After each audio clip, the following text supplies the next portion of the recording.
lane 5, and Omi Griffin, lane 6. I am definitely my favorite race to watch here.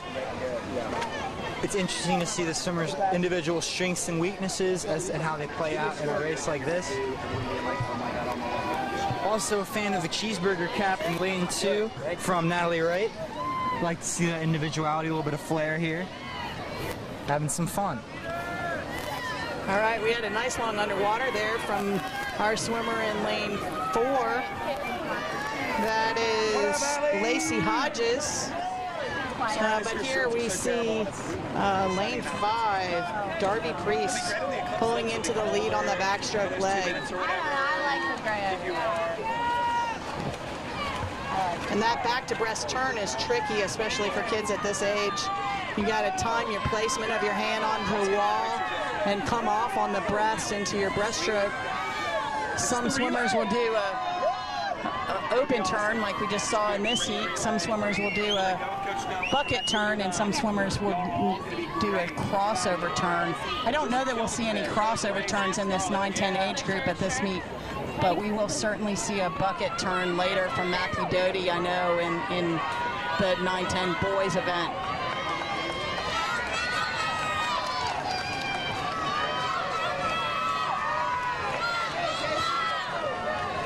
And again, nice strong finish from lane 5. That's Darby Priest. And Darby touches in 1:38.90, a 7-second drop for Darby. Congratulations.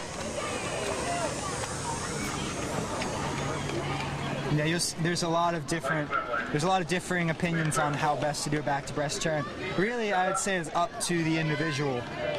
I've always been taught a crossover turn, so that's the approach I use, but I've heard people say bucket turns, and I've heard people do prefer just to go for the conventional.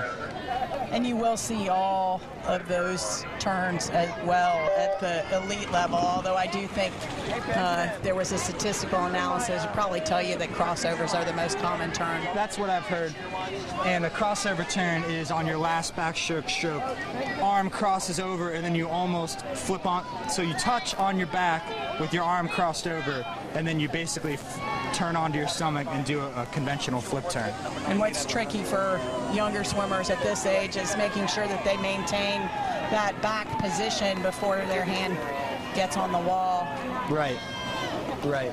A lot of, the main issues with a crossover turn is that a lot of kids will flip over onto their stomach before they touch, which will result in disqualification, or they'll push off still on their back for the breaststroke. You have to come in on your back and come out on your stomach, or else they'll disqualify. And we did see a bucket hit there in lane 6. As Amelia Pauls has your lead on the breaststroke leg. Outside smoke here. Again, these long point swimmers putting up some good time drops in the first couple of heats.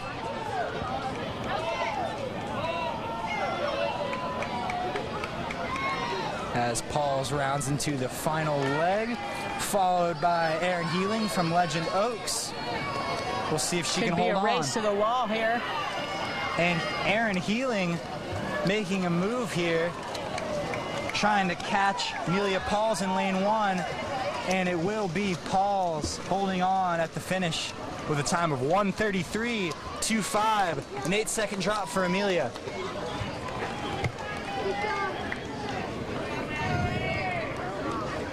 A nice handshake from Amelia there in lane 1, closest to your screen. And heading into heat 3 here of our girls 100 IM. Again, these lane assignments are starting from the bottom and going up. In lane 1, at the bottom of your screen, is Jayla Coleman. Lane 2, Gabby Bates. Lane 3, Addie Hanna. Lane 4, Peyton Wood. Lane 5, Peyton Schrader. And in lane 6, Kate Ahrens.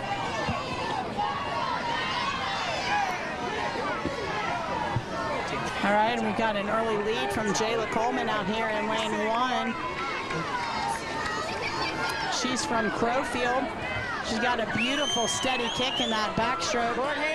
Nice turnover rate.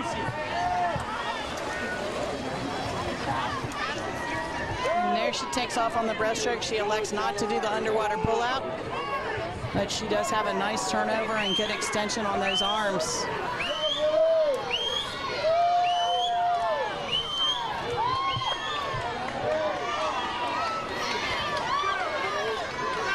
We see some breaststrokers coming back into the play here. Often your best IMers are strong breaststrokers, but it does look like Jayla's probably going to be able to hold on to that early lead. We'll see if we can't catch her at the finish here. Jayla Coleman with a strong kick here. Really getting her arms out there. Good whitewater kick here. Although lane 3, Shadow Moss that is, Addie Hanna also with an impressive finish here. But Jayla Coleman will take your win in Heat 3 in a time of 1:28.29. And that's about a 6-second time drop. Nice job.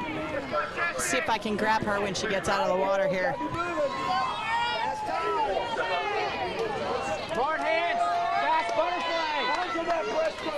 Hey Jayla, I'm here with News Channel 2. Congratulations. That's about 6 seconds off your best time. How's it feel? Good. What'd you have for breakfast? Eggs and bacon. Well, it sure made you swim fast. Congratulations. Thank you.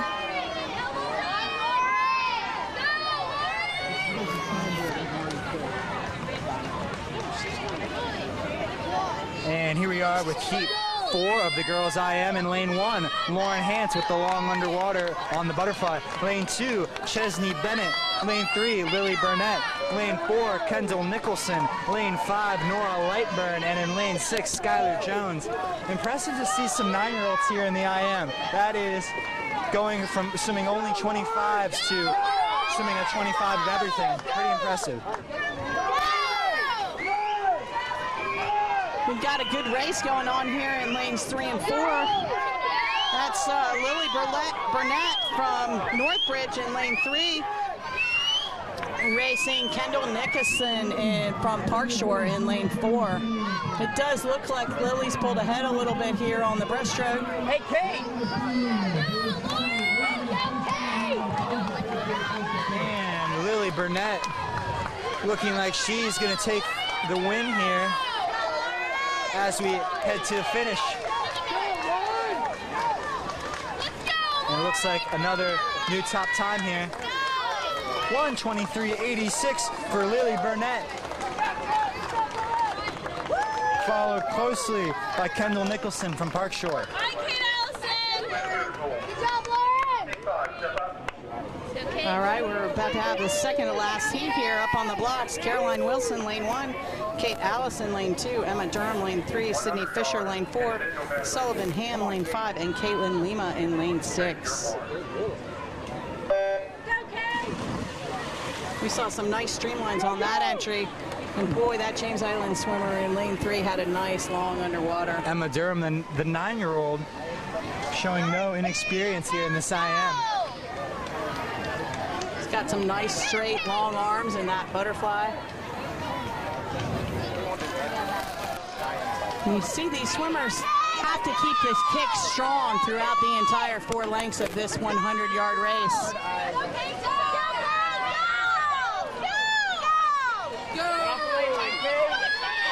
And Emma Durham continues to hold the lead here going into breaststroke.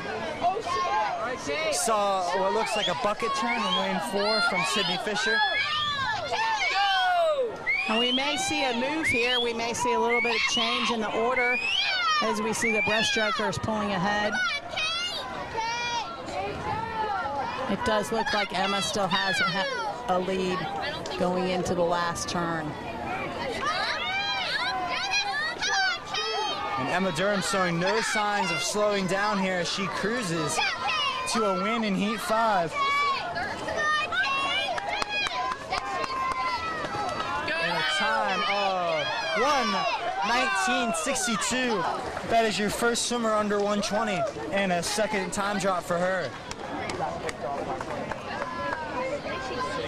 And this is going to be a fast heat. We've got Kennedy Ann DeVoe, lane 1, Merritt Zimmernick, lane 2, Adair Shaw, lane 3, Cecilia Ford, lane 4, Mallory Kowalski, lane 5, and Courtney Tedesco, lane 6. I believe all of these young ladies have been in a final heat in a previous event, and we've got some prior champions in this heat as well. Yeah, we see Kennedy DeVoe, who won an event earlier, Adair Shaw, a two-time winner, and Cecilia Ford, who won the freestyle, I believe.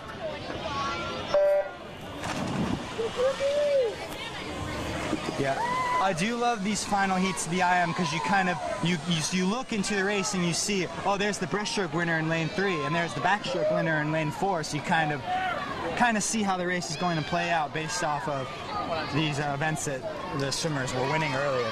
And the record here in this event is a 1:14.45, and Adair comes in with a 1:14.54.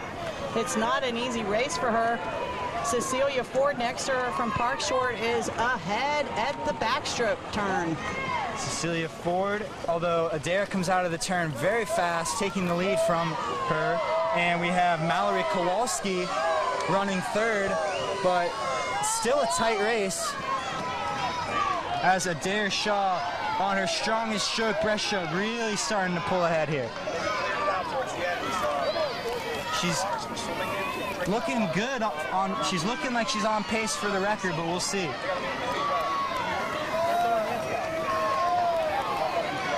Let's watch these swimmers as they come in under the flag, see if they can hold their breath and finish strong. And Adair Shaw with a new city record of 1:13.33, followed by Cecilia Ford. So that's 3 wins, 3 new records for Adair Shaw. Our first Triple Crown winner of the meet, I believe.